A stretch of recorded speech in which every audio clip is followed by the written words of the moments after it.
Oi, como você está? Mais uma semana e o Fé em Ação está aqui para te mostrar aquelas lindas histórias que contagiam. E queremos te fazer um convite. No Encontro Nacional da Fé, que acontece de 13 a 15 de setembro, você também pode acompanhar lindas histórias de pessoas que estão fazendo a diferença em todo o Brasil. Vem aí o 29º Encontro Nacional da Fé, Federação dos Empreendedores Adventistas do Brasil. De 13 a 15 de setembro, no Hotel Transamérica, em São Paulo.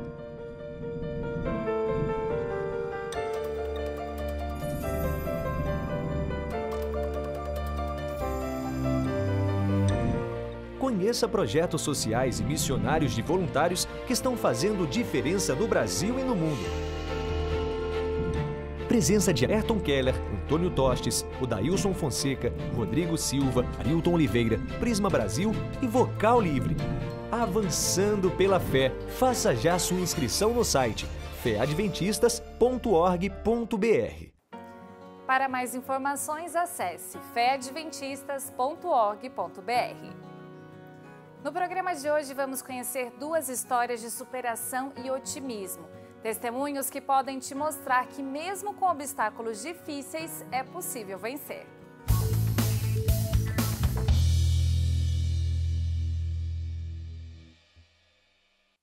Obrigado, Flavinha. Hoje no nosso quadro Histórias e Testemunhos, nós estamos recebendo uma pessoa especialíssima. Eu não a conhecia.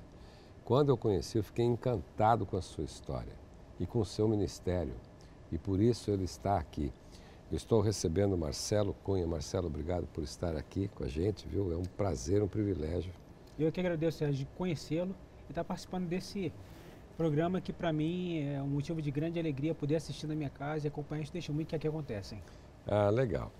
Bem, Marcelo é uma série de coisas, né? Ele é artista plástico, palestrante, escreve uma coluna regular em revista e também é publicitário. A sua história é uma história comovente e para muitos até chocante. Quando você me contou verbalmente por telefone, eu fiquei segurando as lágrimas. Porque você é um jovem, um rapaz com um futuro brilhante, com sonhos, acontece um desastre na sua vida. E isso muda muito a sua vida. Conta pra gente como foi que você virou isso que você é hoje, ter que estar numa cadeira de rodas, com a sua mobilização comprometida, de um rapaz que almejava tantas coisas na vida e era perfeito, podia fazer todos os movimentos. O que aconteceu? Eu estava com um grupo de jovens da minha igreja, no acampamento de jovens. Que igreja que era? Na igreja de Santíssimo, né? No Rio de Janeiro. Rio de Janeiro, aqui mesmo. E aí eu tinha mergulhado 2 dias anteriores ao dia do acidente. Tinha percebido que o local não era muito seguro, mas nesse dia que ocorreu o acidente, eu acabei insistindo em ir para a cachoeira, não com a intenção de mergulhar. Então você estava num rio e gostava de mergulhar. Exato, mas sabia que ali não era seguro e tinha parado. Mas uma pessoa apareceu filmando e pediu que eu mergulhasse. Mesmo eu tendo relutado, ele acabou me convencendo, mergulhei, bati de cabeça no fundo do rio, perdi todo o movimento do pescoço para baixo. E foi uma coisa assim, muito traumática no momento, porque 2 anos antes desse acidente, eu tinha feito o curso de socorrista na Cruz Vermelha, porque eu era diretor do Clube dos Desbravadores. E até para ter conhecimento como socorrer, né? E eu acabei tendo consciência que naquele momento eu não tinha movimento, tinha fraturado a cervical. Graças a Deus me encontraram depois de um bom tempo, saí com fôlego ainda, quando tive a oportunidade de ministrar o meu primeiro socorro importante, depois daquele curso, né? Então, improvisamos tudo, de forma que eu fui para o hospital sem movimento. Foram dias difíceis, com Você tinha questionamentos muito quantos sérios. anos na época? Eu tinha 21 anos de idade na época. 21 anos. 21 anos de idade. Nossa. Então foi traumático demais e as perguntas foram as mais diversas, né? Por exemplo? O que fazer da minha vida sem movimento? Porque na época eu era desenhista gráfico do Hospital Silvestre. Eu gostava de praticar corrida rústica, eu participei 2 vezes da São Silvestre.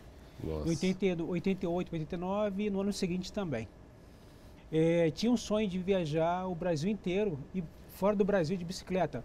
Inclusive, em 89, eu fiz uma viagem para o Espírito Santo, Rio, ao Espírito Santo, para participar de um Campuri. Ou seja, tinha muitos sonhos. Ou seja, você tinha aqui no currículo também que porque foi atleta, né? Claro, assim, não era um atleta profissional, mas era um atleta amador muito dedicado. Então, isso foi um choque muito grande, perder todo o movimento. Sem ter movimento de mãos para desenhar, de perna para correr, né? E pedalar. E poder cuidar das coisas mais básicas. Isso para mim foi muito chocante. É a dependência, né? Foi difícil. Você questionou Deus? Eu não questionei a Deus, mas eu me perguntei por que eu fiz aquilo, sabendo que Deus tinha um projeto para a minha vida e eu não sabia mais o que fazer.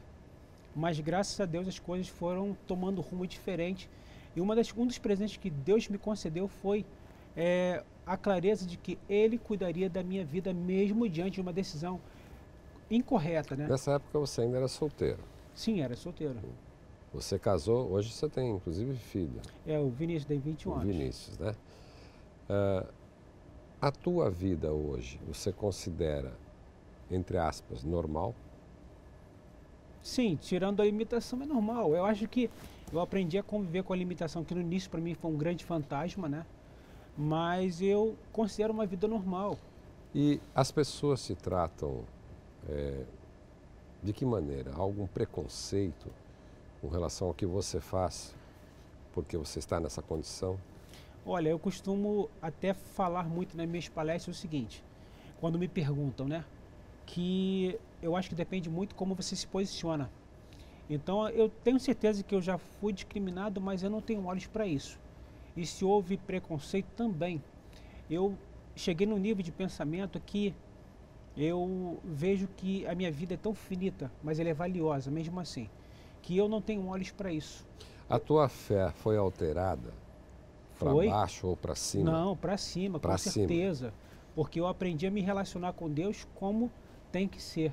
Isso aí melhorou muito porque eu aprendi a confiar nele de forma incondicional, colocando-me nas mãos dele e aprendendo sempre que sem ele a minha vida com certeza teria um rumo de outras decisões incorretas, né?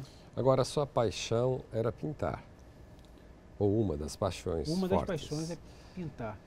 Como é que você se adaptou para reiniciar um aprendizado de pintura, não mais com as mãos, mas com a boca? Ocorreu 3 anos após o meu acidente. Em 93, eu tive a felicidade de ver um deficiente físico pintando com a boca na televisão. E foi uma referência, porque durante 3 anos eu me questionei do que faria. E quando eu vi aquela imagem daquele artista pintando com a boca, eu falei, é isso que eu vou fazer. Já que eu tinha conhecimento, né? Porque a minha formação é desenho artístico e publicitário. E comecei a desenhar inicialmente como terapia, depois a pintar em 94, ano seguinte, e nunca mais parei. Mas ninguém te ensinou, você foi desenvolvendo uma técnica sozinho? Não, eu nunca tive aula de pintura. Eu tinha conhecimento, eu acho que isso foi mais importante, porque eu só tive que adaptar-me a uma nova maneira de utilizar os pincéis, a caneta, né, o lápis, mas não foi tão difícil, até mesmo pela gana que eu tive na época, e quando eu vi aquela oportunidade, eu agarrei com todas as minhas forças, né? Nós estamos vendo aqui, telespectador, eu acho que dá para mostrar, olha só que obra-prima, é impressionante. Você desenvolveu, inclusive, uma técnica pessoal que você ensina, né? E você, inclusive, já correu alguns lugares do mundo para mostrar essa técnica, né? E é impressionante, olha esse quadro que está aqui à minha esquerda e o que está lá ao lado. São joias, não é assim uma pintura qualquer, é uma pintura de altíssimo nível.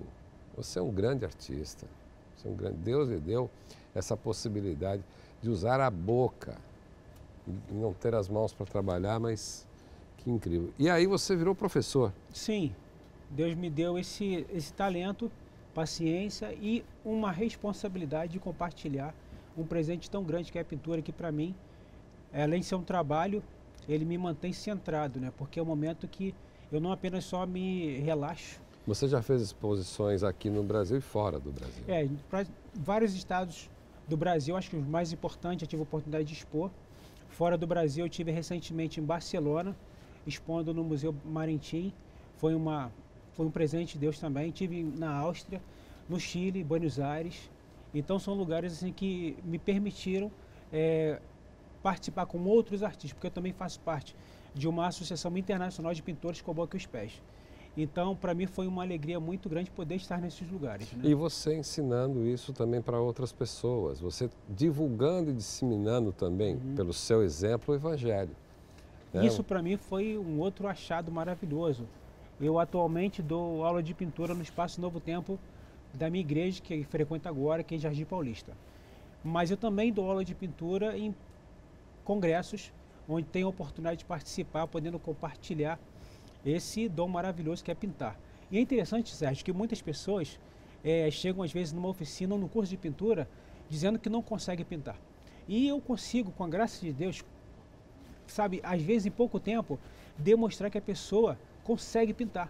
E muitas pessoas chegam ali toda limitada, e eu entendo quanto o limite está muito mais na cabeça do que no físico, que elas conseguem fazer muita coisa. Eu tenho muita surpresa de pessoas que até se tornaram artistas, pintando até com a boca, entendeu? Então, para mim é uma alegria muito grande poder, saber encaminhá-las e fazê-las entender que elas podem muito mais do que às vezes acham. Marcelo, eu queria falar de 2 trabalhos que você fez, eu vou mostrar aqui pela câmera. Uma edição pela Casa Publicadora Brasileira, que é a editora oficial da Igreja Adventista, desse livro aqui fantástico que você escreveu, Renascido da Dor, e que muitas escolas, né, adotam como uma literatura importante para os alunos em geral. Né? Isso é como livro paradidático. Paradidático. E também aceitar é preciso. E olha, você está de parabéns, porque não é fácil aceitar. Né? E depois trilhar o seu caminho vitorioso como um jovem vibrante. Você exala alegria. Amém.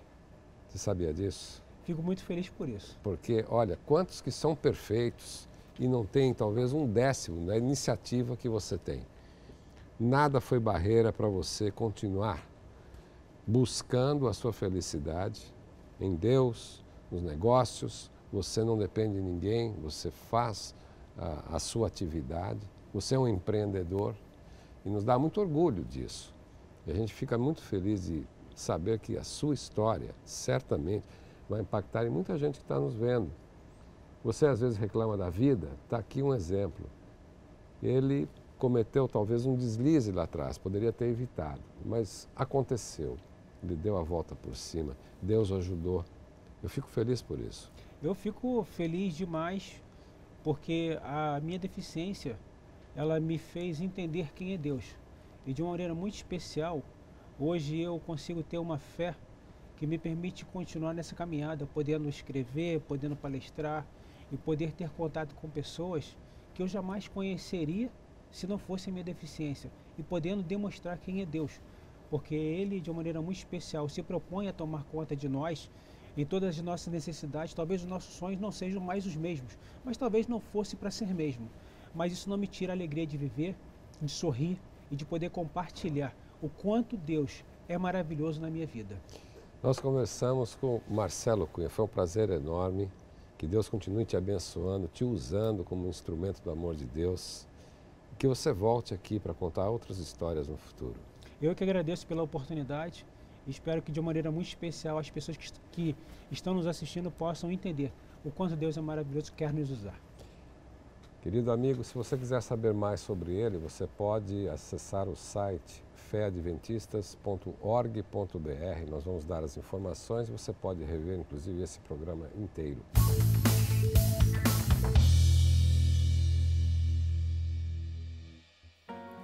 Obrigada, Marcelo, por dividir com a gente esse exemplo inspirador. E no próximo bloco tem mais. Vamos conhecer a história de um ex-maratonista com 1,46 m de altura. É isso mesmo, Fé em Ação volta já já.